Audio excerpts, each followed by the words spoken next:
우리는 아직 여기 있습니다.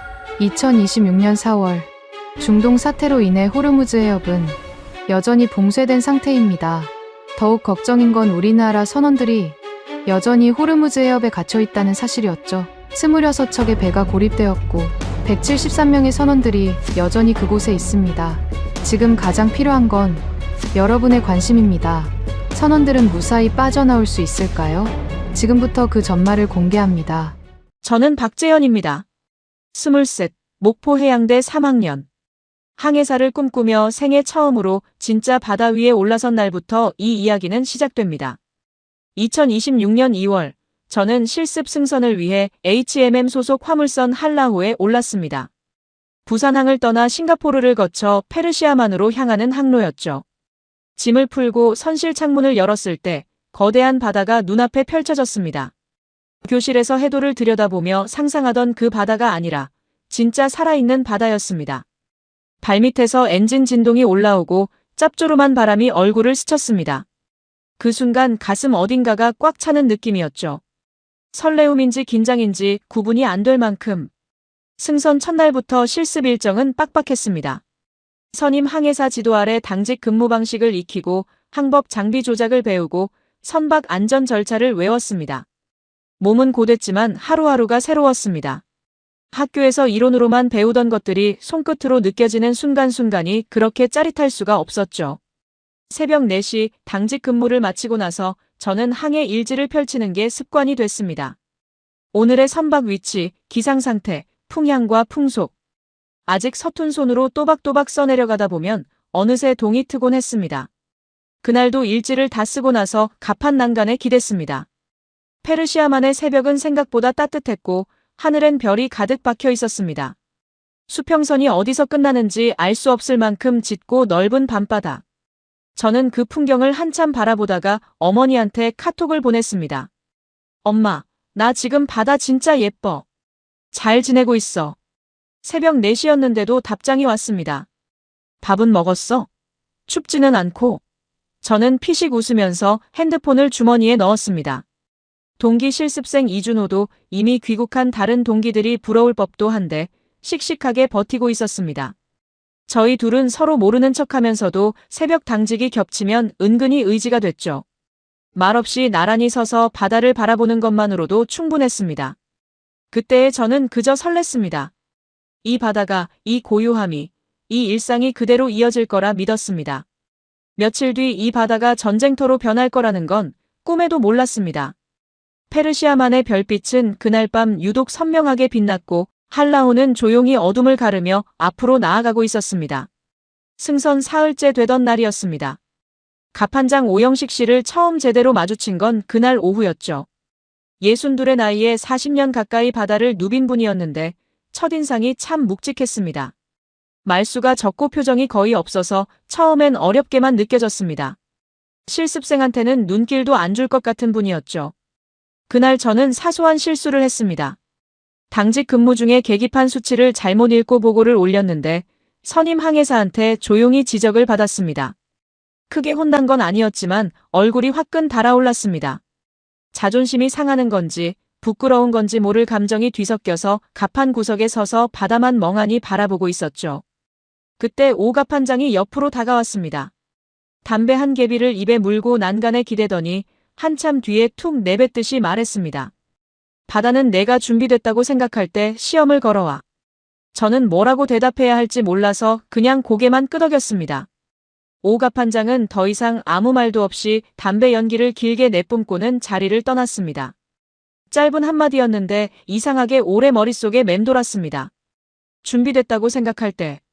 저는 그게 그냥 실수에 대한 위로인 줄 알았습니다. 그런데 지금 돌이켜보면 그 말은 그 다음에 닥쳐올 모든 것에 대한 예고였는지도 모릅니다. 그날 저녁 식당에서 밥을 먹는데 조리장 아저씨가 뚝배기를 내려놓으며 말했습니다. 실습생, 많이 먹어. 바다에서는 밥이 힘이야. 선원들이 웃었고 저도 따라 웃었습니다. 식당 안은 따뜻하고 시끌벅적했습니다. 그 평범하고 소박한 저녁 풍경이 나중엔 얼마나 소중한 기억이 될지 그때는 몰랐습니다. 한라호는 그날 밤도 조용히 페르시아만을 가로질렀고 저는 선실로 돌아와 항해 일지 한쪽에 오갑 한 장의 말을 그대로 옮겨 적었습니다. 왜 그랬는지는 저도 잘 모릅니다. 그냥 그 말이 지워지지 않았습니다. 그렇게 열흘이 흘렀습니다. 저는 조금씩 선박 생활에 적응해가고 있었습니다. 아침 6시에 일어나 당직을 서고 오후엔 선임 항해사 옆에서 항법 장비를 배우고 저녁엔 선원들과 식당에서 밥을 먹었습니다. 단조롭지만 충실한 하루하루였습니다. 준호는 저보다 적응이 빨랐습니다. 기관사 지망이라 기관실에 붙어 살다시피 했는데 기름때가 잔뜩 묻은 얼굴로 식당에 나타날 때마다 뿌듯한 표정이었습니다. 저희는 틈만 나면 스타링크로 인터넷에 접속해 학교 동기들이랑 카톡을 주고받았습니다. 먼저 귀국한 동기들이 취업 준비로 바쁘다는 소식을 들으면 초조하기도 했지만 그래도 저는 이 선택이 틀리지 않았다고 생각했습니다. 직접 배 위에서 익히는 이 경험이 어디서도 살 수 없는 거라고. 어머니는 거의 매일 카톡을 보내셨습니다. 밥은 먹었냐, 잠은 잘 자냐, 동료들이랑은 잘 지내냐. 처음엔 일일이 답장하다가 나중엔 목소리 메시지로 보내드렸습니다. 그게 더 빠르기도 했고 목소리를 들으면 어머니가 안심하시는 것 같았습니다. 아버지는 말이 없으신 분인데 어느 날 밤 짧게 문자 하나를 보내셨습니다. 고생한다. 건강해라. 그 문자 하나가 괜히 눈시울을 뜨겁게 했습니다. 오갑 한 장과도 조금씩 가까워졌습니다. 말이 많은 분이 아니라 대화다운 대화는 없었지만 새벽 당직 때 마주치면 고개를 끄덕여 주셨고 제가 모르는 게 있으면 2마디 3마디로 핵심만 짚어주셨습니다. 40년 바다 경험이 그 짧은 말들 안에 다 들어있는 것 같았죠. 저는 그분의 손을 가끔 훔쳐봤습니다.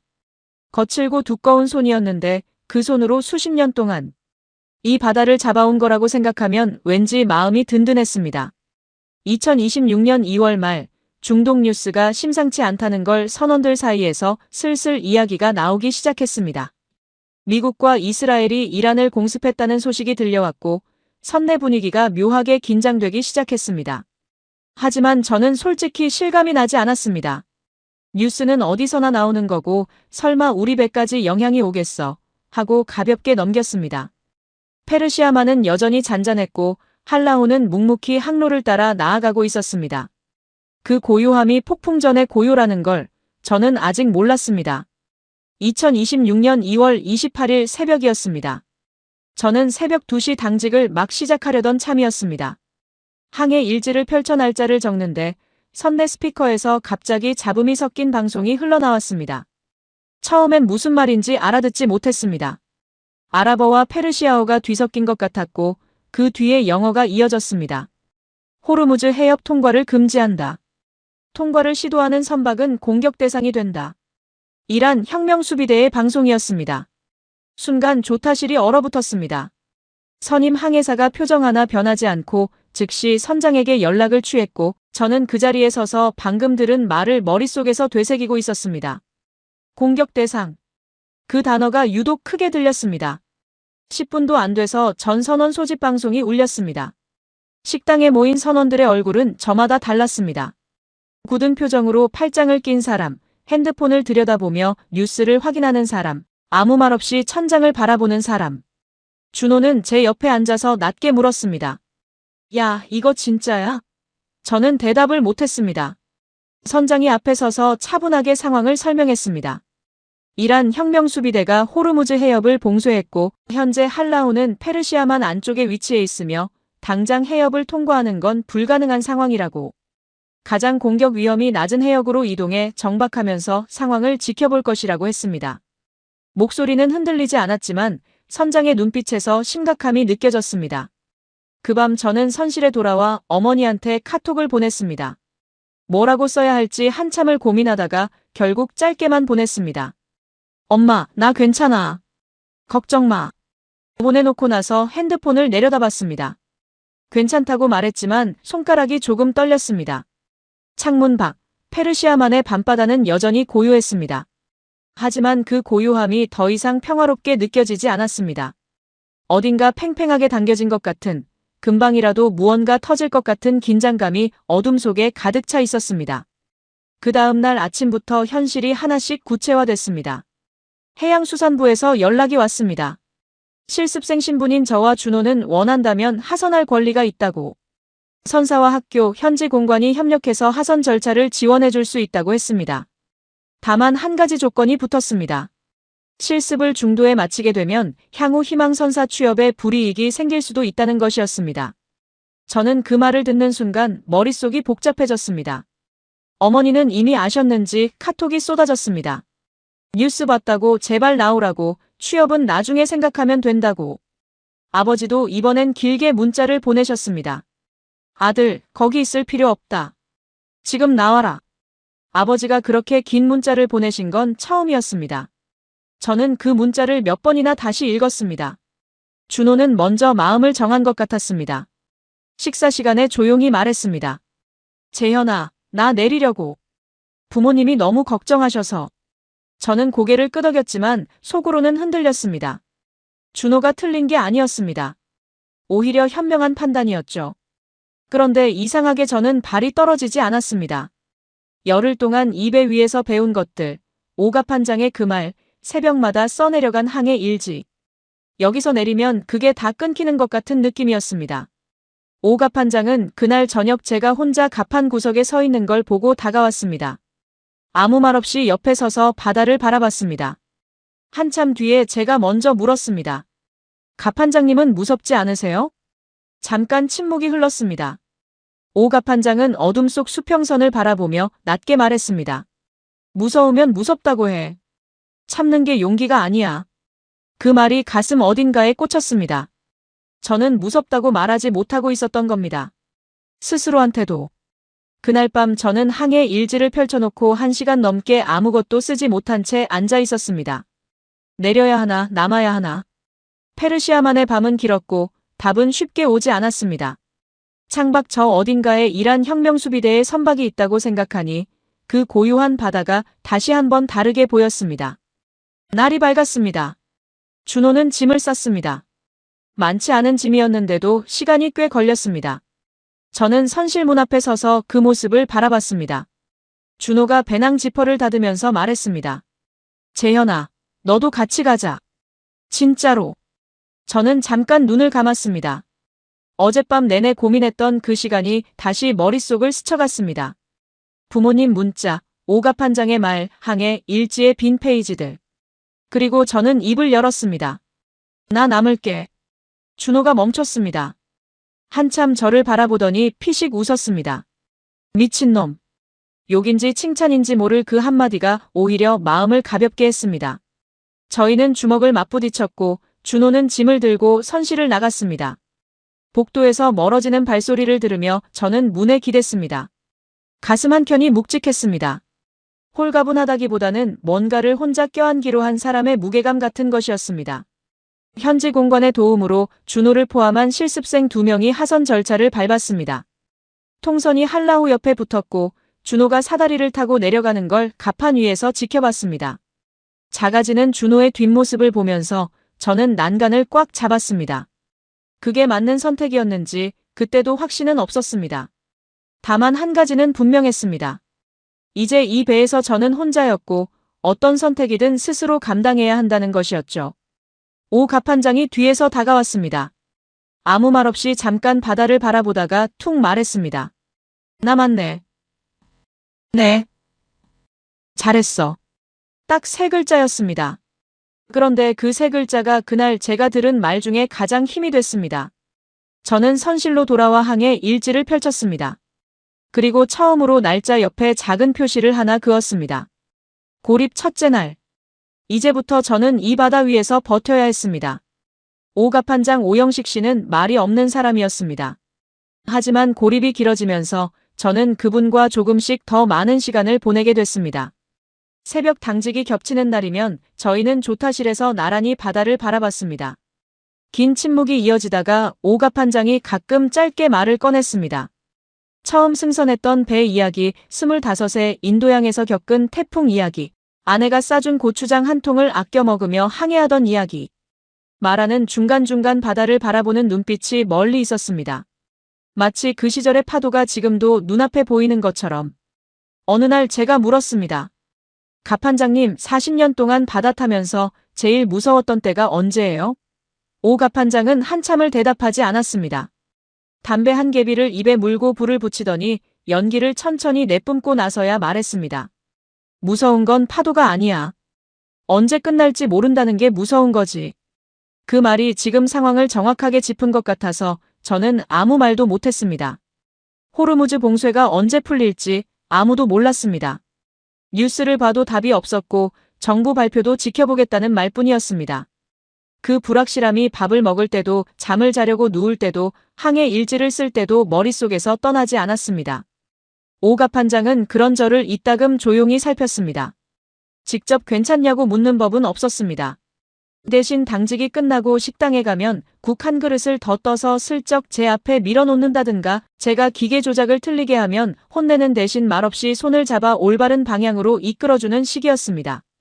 그 방식이 처음엔 어색했는데 어느 순간부터는 그게 더 편했습니다. 말로 위로받는 것보다 그냥 옆에 있어주는 것이 더 든든하게 느껴졌습니다. 어머니한테는 매일 카톡을 보냈습니다. 걱정하실까봐 힘들다는 말은 최대한 빼고 보냈는데 어느 날 어머니가 먼저 물어오셨습니다. 재현아, 솔직하게 말해봐. 많이 힘들지? 저는 한참 핸드폰을 들여다봤습니다. 그리고 처음으로 솔직하게 답장을 보냈습니다. 응, 조금. 근데 괜찮아. 여기 좋은 사람이 있어. 오갑판장 얘기를 어머니한테 짧게 전했더니 어머니가 답장을 보냈습니다. 그분한테 감사하다고 전해줘. 저는 그 말을 전하지는 못했습니다. 어색할 것 같아서요. 대신 그날 새벽 당직에서 오갑판장이 건네준 믹스커피 한 잔을 받아들면서 말없이 꾸벅 인사를 했습니다. 오갑판장은 그냥 코웃음을 쳤습니다. 그게 그분의 방식이었습니다. 고립 2주차에 접어들면서 선내에 묘한 일상이 생겼습니다. 갑판 위로는 나가지 않는다는 불문율이 생겼습니다. 드론이나 미사일이 언제 날아올지 모른다는 긴장감 때문이었죠. 그러다 보니 선원들은 자연스럽게 선내에서 시간을 보내는 방법을 찾기 시작했습니다. 식당 한쪽에서는 화투판이 벌어졌고 복도에서는 누군가 스트레칭을 하거나 팔굽혀펴기를 세는 소리가 들렸습니다. 저는 오갑판장한테 배운 매듭 묶기를 연습하며 시간을 보냈습니다. 손을 움직이고 있으면 잡생각이 조금 줄었습니다. 조리장 황 씨가 가장 바빴습니다. 고추장이 떨어져가고 있었고 간장도 얼마 남지 않았습니다. 중동 현지에서 한국 양념을 구하기가 어렵다 보니 조리장은 매 끼니마다 머리를 싸맸습니다. 오늘은 카레로 간다. 다들 참아. 투덜거리는 선원도 있었지만 그래도 밥 시간만큼은 다들 식당에 모여 시끌벅적했습니다. 오히려 그 소란함이 위안이 됐습니다. 밥을 먹는다는 것, 누군가와 나란히 앉아 같은 반찬을 짓는다는 것이 그렇게 안정적인 느낌을 줄 몰랐습니다. 저는 스타링크로 어머니와 영상통화를 하기 시작했습니다. 처음엔 얼굴을 보여드리는 게 오히려 걱정을 드릴 것 같아 망설였는데 어머니 얼굴을 보는 순간 그게 저한테 더 필요한 것이었다는 걸 깨달았습니다. 어머니는 통화할 때마다 화면 가득 얼굴을 들이밀며 이것저것 물어보셨습니다. 밥은 먹냐, 잠은 자냐, 춥지는 않냐. 그 잔소리들이 그렇게 반가울 수가 없었습니다. 아버지는 통화 중에 말씀이 없으셨습니다. 어머니 뒤에 멀찍이 앉아서 화면을 바라보실 뿐이었죠. 그러다가 어머니가 자리를 비운 사이에 아버지가 화면 앞으로 다가오셨습니다. 그리고 한마디 하셨습니다. 잘 버티고 있네. 칭찬인지 확인인지 모를 말이었는데 눈물이 날 뻔했습니다. 저는 웃으면서 고개를 끄덕였고 아버지도 말없이 고개를 끄덕이셨습니다. 그게 저희 부자 사이의 긴 대화였습니다. 선원들은 저마다의 방식으로 하루를 버텨나갔습니다. 누군가는 책을 읽었고 누군가는 낮잠을 잤고 누군가는 고향집 사진을 들여다봤습니다. 한라우는 파도 한 점 없는 페르시아만 한가운데 멈춰 서 있었고 시간은 이상하게 더디게 흘렀습니다. 하지만 그 느린 시간 속에서도 우리는 밥을 먹고 웃고 서로 눈을 맞췄습니다. 그것만으로도 하루를 버티기엔 충분했습니다. 적어도 그때까지는 3월 초였습니다. 그날은 아무것도 예고가 없었습니다. 새벽 3시쯤이었을까요? 자다가 어딘가 둔탁한 소리에 눈이 떠졌습니다. 처음엔 꿈인가 싶었습니다. 그런데 또 들렸습니다. 쿵 하는 소리가 아니라 압력이 공기를 타고 전해오는 느낌이었습니다. 선실한 공기가 순간 떨리는 것 같았습니다. 저는 반사적으로 몸을 일으켰습니다. 복도에서 발소리가 들렸고 누군가 낮은 목소리로 빠르게 말을 주고받는 소리가 났습니다. 선실문을 조심스럽게 열었더니 복도 조명이 이미 꺼져 있었습니다. 비상등만 붉게 켜진 복도 끝에서 선임 항해사가 손짓으로 안으로 들어가라고 했습니다. 나중에 알게 된 사실이었습니다. 그 새벽 한라호 근거리에서 미사일 폭격이 있었습니다. 표적은 우리 배가 아니었지만 폭발 충격파가 닿을 만큼 가까운 거리였습니다. 선원 한 명이 직접 목격했다고 했습니다. 밖에서 잔해물과 미식별 물체가 선박 주위에 떨어지는 걸 봤다고. 그 선원은 아침 식사 자리에서 말했습니다. 목소리가 낮고 건조했는데 그래서 오히려 더 무서웠습니다. 태어나서 처음 느끼는 공포감이었어. 식당 안이 조용해졌습니다. 누구도 젓가락을 들지 않았습니다. 저는 밥그릇을 내려다보면서 손이 약간 떨리는 걸 느꼈습니다. 감추려고 무릎 위에 손을 올렸는데 그게 더 어색했습니다. 그날 이후 선내 분위기가 완전히 달라졌습니다. 웃음소리가 줄었고 말수가 줄었습니다. 화투판은 자연스럽게 사라졌고 식당에서도 다들 조용히 밥만 먹고 일어났습니다. 선장은 전 선원에게 지시를 내렸습니다. 야간에는 선내 조명을 최소화할 것. 갑판 출입은 절대 금지. 표적이 될 수 있는 행동은 모두 삼갈 것. 그날 밤부터 한라호는 어둠 속에 잠겼습니다. 불을 끄고 누웠는데 잠이 오지 않았습니다. 창문 커튼을 쳐놔도 괜스레 창 쪽을 바라보게 됐습니다. 저 밖에 이 어둠 속에 우리가 모르는 무언가가 움직이고 있다는 생각이 머릿속에서 떠나지 않았습니다. 드론일 수도 있고 잠수정일 수도 있고 아니면 아무것도 아닐 수도 있었습니다. 그 알 수 없음이 제일 무서웠습니다. 항해 일지를 꺼냈습니다. 손전등 불빛으로 날짜를 적고 펜을 들었는데 한참 동안 아무것도 쓰지 못했습니다. 그러다 겨우 한 줄을 썼습니다. 오늘 처음으로 이게 진짜라는 걸 알았다. 그날 이후로 날들이 쌓였습니다. 하루, 이틀, 사흘. 항해 일지 날짜 옆에 줄을 긋는 게 아침 첫 번째 일이 됐습니다. 선내 생활은 더 조심스러워졌습니다. 낮에도 갑판에는 나가지 않았고 밤에는 불을 거의 켜지 않은 채 생활했습니다. 조명이라고는 조타실의 계기판 불빛과 복도의 희미한 비상등뿐이었습니다. 처음엔 어둠이 낯설었는데 시간이 지나면서 오히려 어둠 속에 있는 게 더 안심이 되는 이상한 감각이 생겼습니다. 불을 켜면 들킬 것 같다는 본능적인 두려움이었습니다. 스타링크로 뉴스를 봤습니다. 영국 주도로 35개 나라 외교장관 회의가 열렸다는 소식이 들어왔습니다. 선원들이 식당에 모여 핸드폰을 들여다보며 기대했습니다. 혹시 이번엔 뭔가 결론이 나오지 않을까 하고. 그런데 결론은 나오지 않았습니다. 공감대를 형성했다는 말뿐이었습니다. 누군가 핸드폰을 내려놓으며 짧게 중얼거렸습니다. 또 지켜본다는 거네. 아무도 반박하지 않았습니다. 이라는 미국 기업과 거래하는 선박은 절대 통과시키지 않겠다는 방침을 고수했습니다. 한라호가 거기에 해당하는지 안 하는지조차 불분명한 상황이었습니다. 선장은 매일 선사와 교신했고 해수부는 매일 안전 여부와 물자, 잔량을 확인했습니다. 그 루틴이 반복될수록 저는 이게 단기간에 끝나지 않을 거라는 걸 몸으로 느끼기 시작했습니다. 고추장이 바닥났습니다. 조리장 황 씨가 마지막 남은 고추장통을 들고 흔들어 보더니 혀를 찼습니다. 그날 저녁 밥상에서 고추장이 사라졌고 선원들이 한마디씩 했습니다. 조리장, 이거 없으면 밥이 밥이야? 간장이라도 더 줘봐요.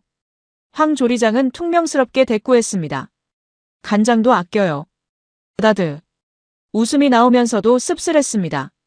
식량 자체는 석 달치가 남아있었지만 이런 사소한 것들이 하나씩 사라질 때마다 마음 한구석이 조금씩 꺼지는 느낌이었습니다.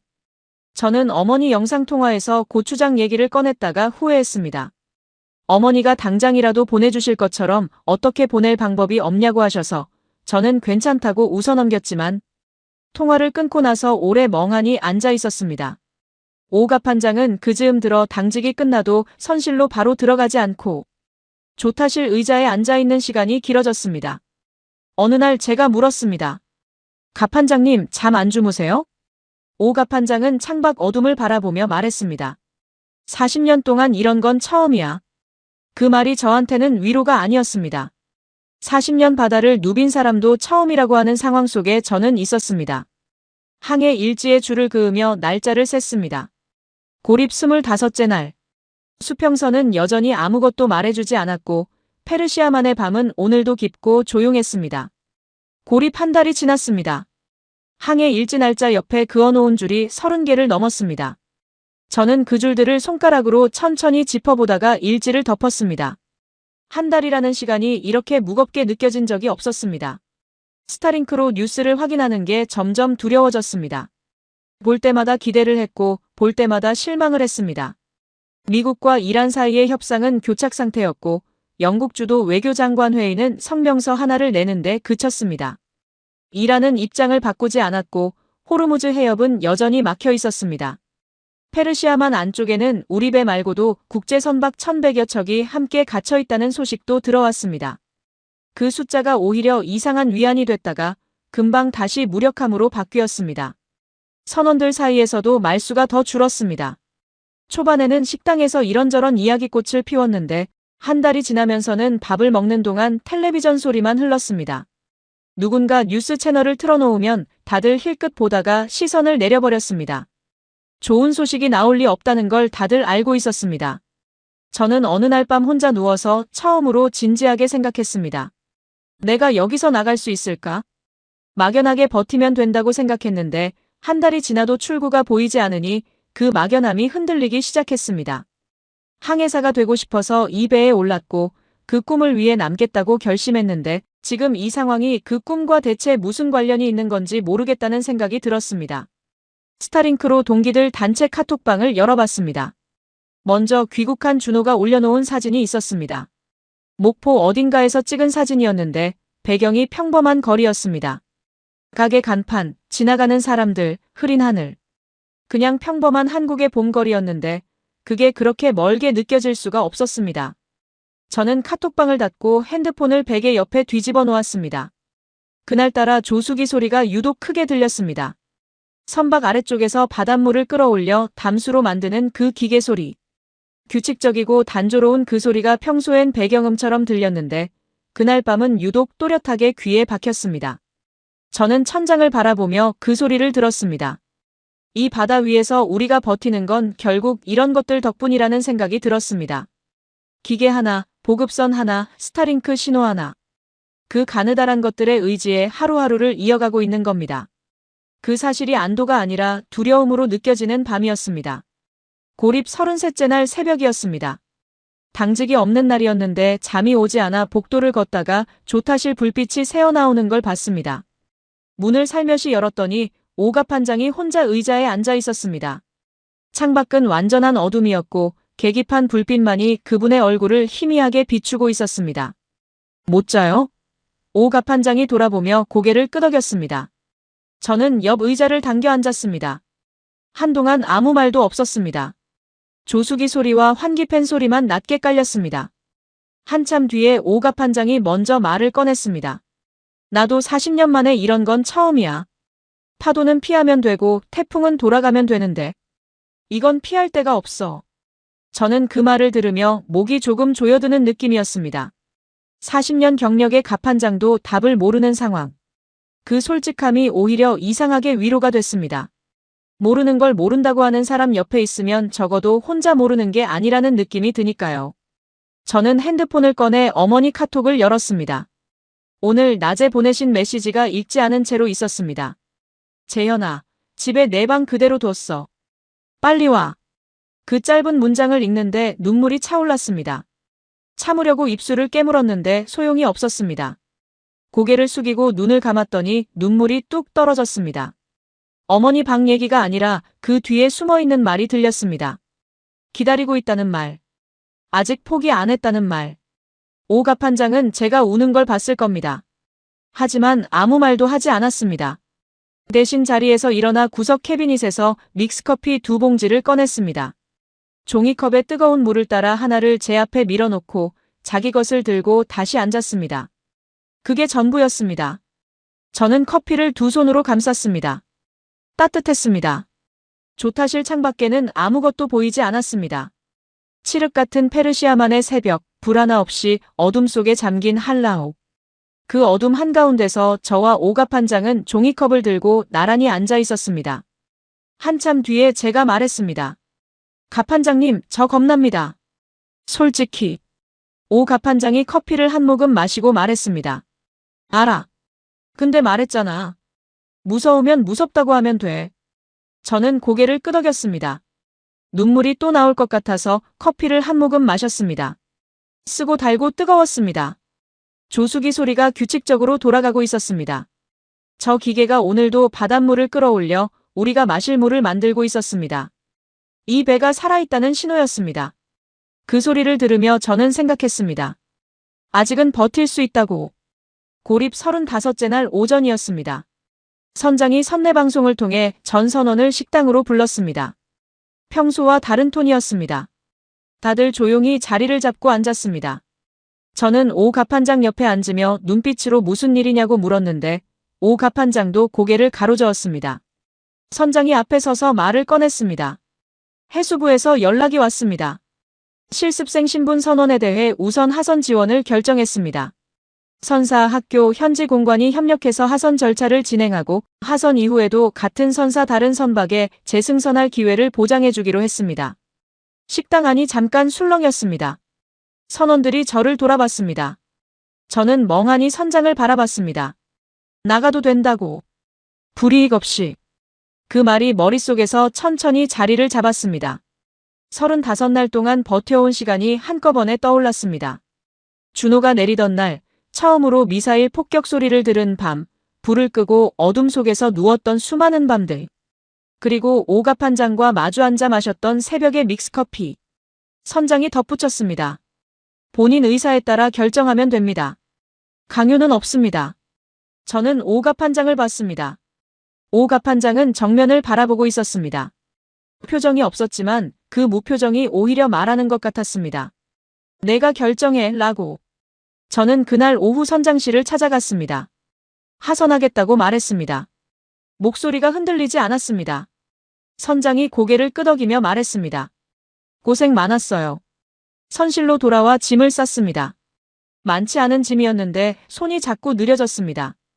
항해 일지를 배낭 맨 위에 올려놓았습니다. 35날의 기록이 담긴 그 노트가 유독 묵직하게 느껴졌습니다. 창밖으로 페르시아만이 보였습니다. 여전히 잔잔하고 넓었습니다. 이 바다가 이렇게 오래 저를 붙잡아 놓을 줄은 몰랐습니다. 그날 밤 어머니한테 카톡을 보냈습니다. 엄마, 나 내일 내려. 답장이 오기까지 30초도 걸리지 않았습니다. 진짜? 진짜야?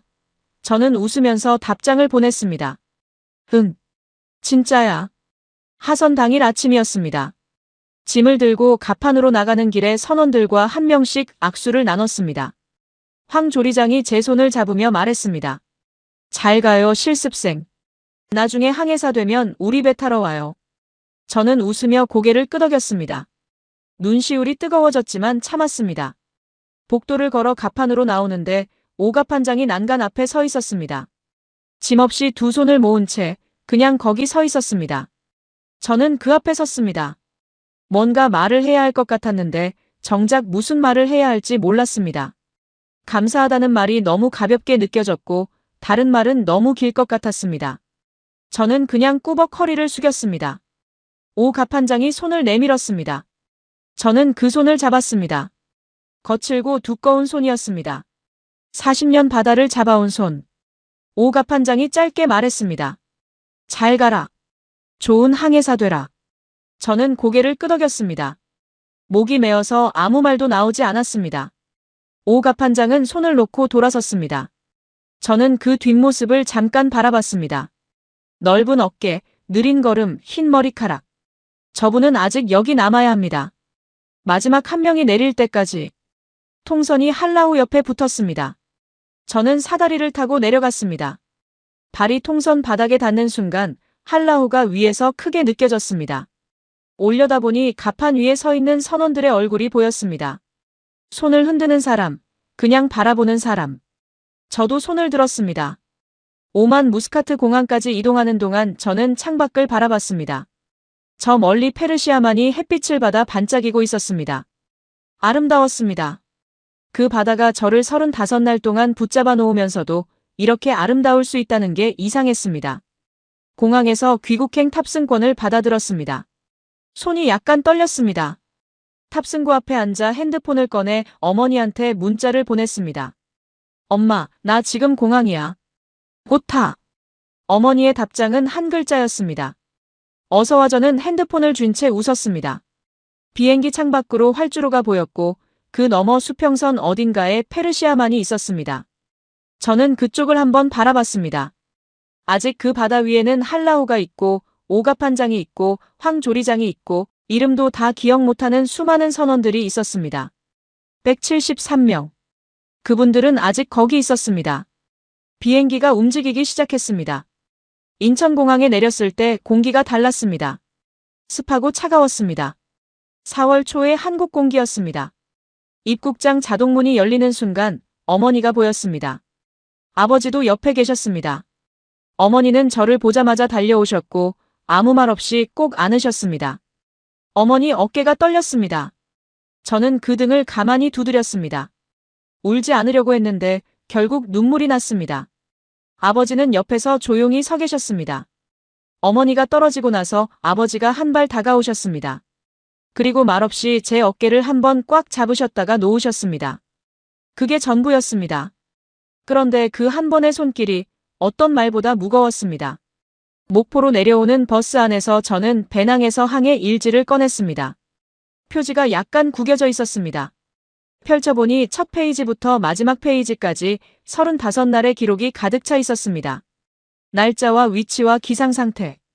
그 사이사이에 짧게 적어둔 메모들.